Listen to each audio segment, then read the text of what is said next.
US President Donald Trump and other top officials had a close shave at the annual White House Correspondents Dinner. This was just yesterday as a suspect named Cole Thomas Allen ran past a security checkpoint at the venue and opened fire at a US Secret Service officer. Now, the security lapses in this event have come to the fore. There's more in this next report. Take a look.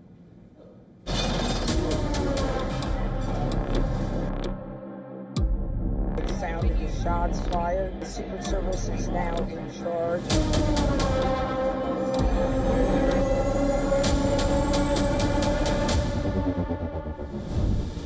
The stage was set for an eventful night at Washington Hilton on the 25th of April, with Donald Trump making his first ever appearance as the US President at the White House Correspondents Dinner. What followed was a shocker. Guests in the hotel's international ballroom ducked for cover under their dinner tables as gunshots were heard outside.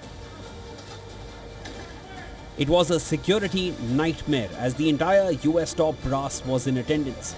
US President Donald Trump, Secretary of State Marco Rubio, Secretary of Health Robert F. Kennedy Jr., Secretary of War Pete Hegseth, Secretary of Treasury Scott Bessent, and other members of his cabinet had to be evacuated, and that included the US Vice President J.D. Vance.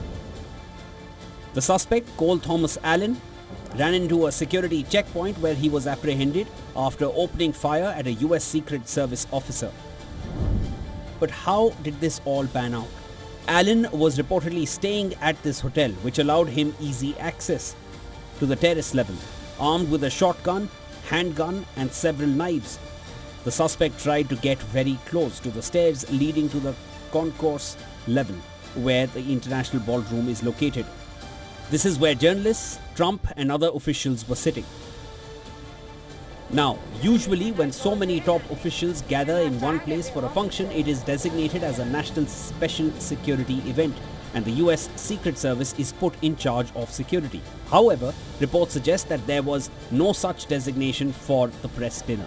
While the Washington, D.C. police handled road closures and traffic outside, there was no clear responsibility for the security of the hotel itself. The US Secret Service was charged with protecting only the ballroom and the immediate perimeter around it. In his alleged note sent to his family members before the attack, the suspect also mocked the lax security at the event venue. In wake of this security lapse, Trump made a fresh call for building a high-security ballroom within the White House complex and even called for dropping the court case in this matter. I didn't want to say this, but this is why we have to have all of the attributes of what we're planning at the White House. It's actually a larger room, and it's much more secure. It's drone-proof, it's bulletproof glass. We need the ballroom. That's why Secret Service, that's why the military are demanding it. They've wanted the ballroom for 150 years for lots of different reasons, but today's a little bit different because today we need levels of security that probably nobody's ever seen before. This third assassination attempt within 2 years is prompting a rethink of Trump's security measures. As per Fox News, discussions are underway at the highest level about whether Trump needs to start wearing a bulletproof vest for future public events. As the probe intensifies with the suspect set to be produced in court, this incident has raised uncomfortable questions regarding the security of the US president. Bureau Report, WION World is One.